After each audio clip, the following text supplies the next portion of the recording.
ആ തോക്കിങ്ങിതാ. അടുത്ത് വരരുത്. അച്ഛാ, എന്റെ ജീവിതകാലം മുഴുവൻ ഞാൻ എന്തിനോ വേണ്ടി ആർക്കൊക്കെയോ വേണ്ടി പലതും ചെയ്തു. അങ്ങനെ ചെയ്താ ഞാൻ എന്തൊക്കെയോ ആയെന്ന് സ്വയം കരുതി. പക്ഷേ എല്ലാം ശരിയാവും. എന്ത് ശരിയാവുന്നു? ശരീരം പകുതി തളർന്നു, ബാക്കി കൂടി എപ്പോ വേണമെങ്കിലും അനങ്ങാതാവും. സകല ശക്തിയും കഴിവ് നശിച്ച് കൈകാലുകൾ തളർന്ന് ഒന്ന് വരയ്ക്കാൻ പോലും ആവാതെ ഞാൻ സ്വന്തം കുഞ്ഞിനെ ഓർത്ത് കണ്ണൊന്ന് നനഞ്ഞു പോയ അത് തുടയ്ക്കാൻ പോലും പരസഹായം വേണ്ട ഒരുത്തിന്റെ വേദനയെ പറ്റി നിനക്കെന്ത് പുല്ലറിയാവടി? പൊയ്ക്കോടുന്നു. ഇല്ല, ഞാൻ പോകില്ല. പോകാനാ പറഞ്ഞത്? ഇല്ലെങ്കിൽ കൊല്ല്. Come on, pull the trigger. എന്നിട്ട് അച്ഛനെ ചത്തോ? ഒരു നിധി പോലെ കാക്കണമെന്ന് പറഞ്ഞ് എന്നെ ഏൽപ്പിച്ചിട്ട് പോയതാ രണ്ടുപേര്. എന്നിട്ട് അച്ഛനില്ലാതെ കമോൺ, ഷൂട്ട് മീ. അച്ഛൻ വീട്. എന്നെ തടയുന്നത് നിനക്കെന്താ അധികാരം? അതിങ്ങ് തരാൻ. ഇല്ലെങ്കിൽ നീ എനിക്ക് ഉത്തരം താ. ഞാനെന്തിന് ഇങ്ങനെ ജീവിക്കണം? തരാം. ഒന്നല്ല, രണ്ട് ഉത്തരം തരാം. ഈ ലോകത്തിലേക്ക് ഏറ്റവും നന്നായിട്ട് എന്നെ വരയ്ക്കുന്ന എന്റെ അച്ഛനാ. ഞാൻ കണ്ടിട്ടുള്ളതിൽ വെച്ച് ഏറ്റവും നല്ല ചിരി എന്റെ അച്ഛന്റെ. ഈ ലോകത്തിന് വേണം അച്ഛനെ. ഞങ്ങൾക്കും അച്ഛന് ഇനിയും ധാരാളം വരയ്ക്കാൻ കഴിയും. Can still make it colorful. അച്ഛന് വേണ്ടി എല്ലാവരും മനസ്സുരുകി പ്രാർത്ഥിക്കുക. ഇനി അതെല്ലാം ഒറ്റ നിമിഷം കൊണ്ട് വേണ്ടെന്ന് വെച്ച് എല്ലാം അവസാനിപ്പിക്കാനാണ് അച്ഛന് തോന്നുന്നെങ്കിൽ എന്താ?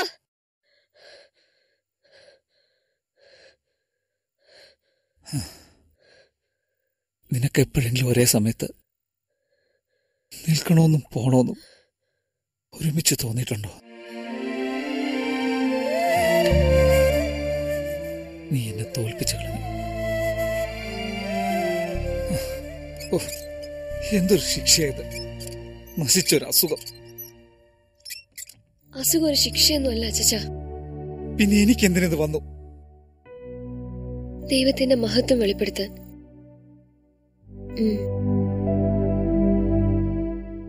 നമുക്ക് നാളെ ഒരിടം വരെ പോവാം. ഒരാളെ പരിചയപ്പെടാം. ഈ ലോകത്തിലെ ഏറ്റവും സന്തോഷിതയായ പെൺകുട്ടിയെ. ഏതായാലും ഇപ്പൊ എനിക്ക് എന്തെങ്കിലും രണ്ടെണ്ണം അകത്തോട്ട് ചെല്ലണം. ഒരു കാപ്പി എടുക്കട്ടെ അച്ഛാ? നീ എന്നെ അങ്ങനെ ഒറ്റയടിക്ക് നന്നാക്കാന്നൊന്നും വിചാരിക്കണ്ട.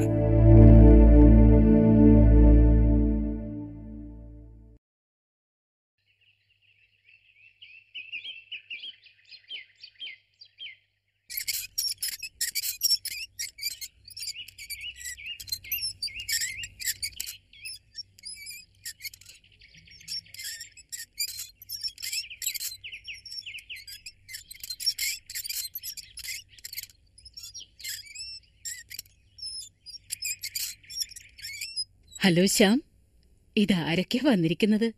എന്തുണ്ട് വിശേഷം? സുഖം. ഇത് ടോണിച്ചൻ. ഞാൻ പറഞ്ഞിട്ടില്ലേ? അച്ഛനോട് ഞാൻ ചേച്ചിയുടെ ആത്മകഥയെ കുറിച്ച് പറയായിരുന്നു. അതെയോ? എന്റെ 5ാമത്തെ വയസ്സിൽ പോളിയോ വന്ന് കഴുത്തു മുതൽ നിശ്ചലമായ ശരീരമാണിത്. ഇന്നെനിക്ക് 52 വയസ്സുണ്ട്. ഇതേവരെ ഞാൻ എണീറ്റിട്ടില്ല. എങ്കിലും നിങ്ങളെപ്പോലുള്ളവരൊക്കെ എന്നെ കാണാൻ വരുമ്പോ I am so happy. Why are you so happy? അതും ഇങ്ങനൊരവസ്ഥയില്.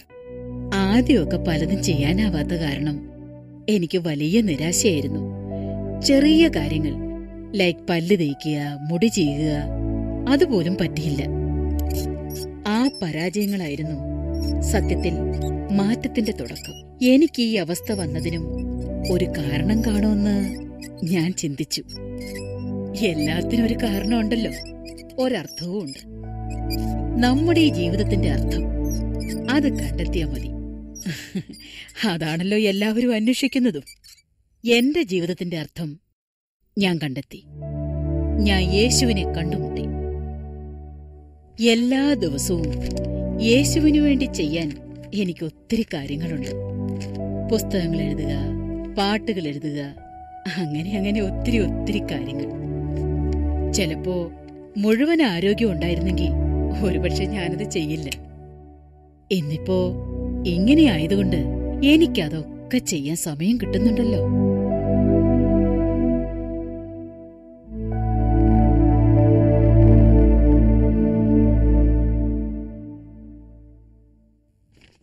ഇതൊക്കെ ചേച്ചി എഴുതിയ കവിതകളാ.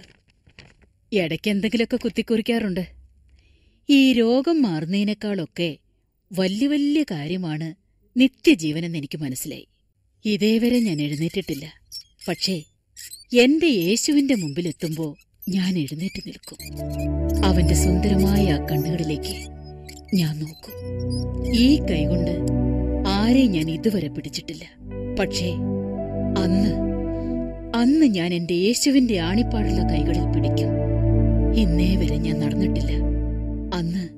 അന്ന് ഞാൻ എന്റെ യേശുവിന്റെ കൈപിടിച്ച് സ്വർഗത്തിലൂടെ ഓടി നടക്കും. പക്ഷേ ഇവിടെ വെച്ച് എന്നെ ഒന്ന് സൂപ്പിട്ട് കാണണമെന്ന് ഒരിക്കൽ പോലും ആഗ്രഹിച്ചിട്ടില്ലേ? പിന്നെ ആഗ്രഹമൊക്കെ തോന്നിയിട്ടുണ്ട്.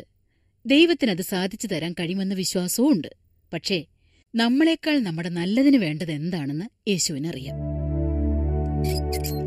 യേശു കുറേ പേരുടെ രോഗമൊക്കെ ഈ ഭൂമിയിൽ വെച്ച് തന്നെ സുഖമാക്കും. എന്നെപ്പോലെ ചിലരൊക്കെ സുഖമായില്ലെന്നും വരാം. അതെന്തുകൊണ്ടാണെന്ന് എനിക്കറിഞ്ഞുകൂടാ. പക്ഷേ ഒന്നെനിക്കറിയാം, യേശു അവന്റെ അടുക്കൽ വരുന്ന എല്ലാവരുടെയും ആത്മാവിനെ സൗഖ്യമാക്കുന്നു, നിത്യരക്ഷ നൽകുന്നു.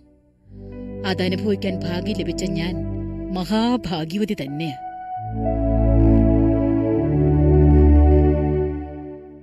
ഈ ലോകത്തുള്ള 60-80 വർഷം അത് മുഴുവൻ രോഗമായിരുന്നാൽ എന്താ?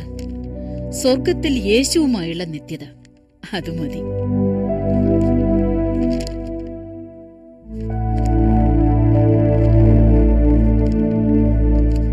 ആ പ്രതീക്ഷ അതാണ് എന്നെ ഇത്രയും സന്തോഷവതിയാക്കുന്നത്. അതുകൊണ്ട് മറ്റു രോഗികളെപ്പോലും ആശ്വസിപ്പിക്കാൻ എനിക്ക് സാധിക്കുന്നു.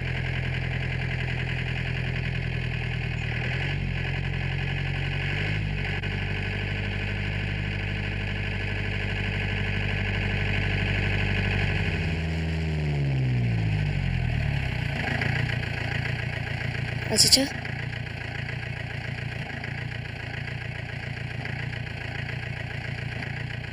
നമുക്ക് പോവാം.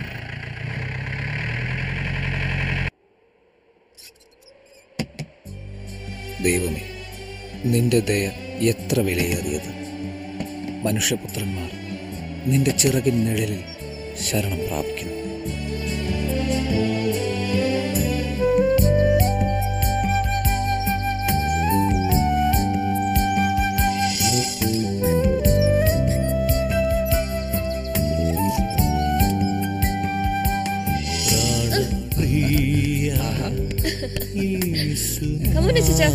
ഞാനും ജീവൻ സ്നേഹമേ നഷ്ടമായി പോയ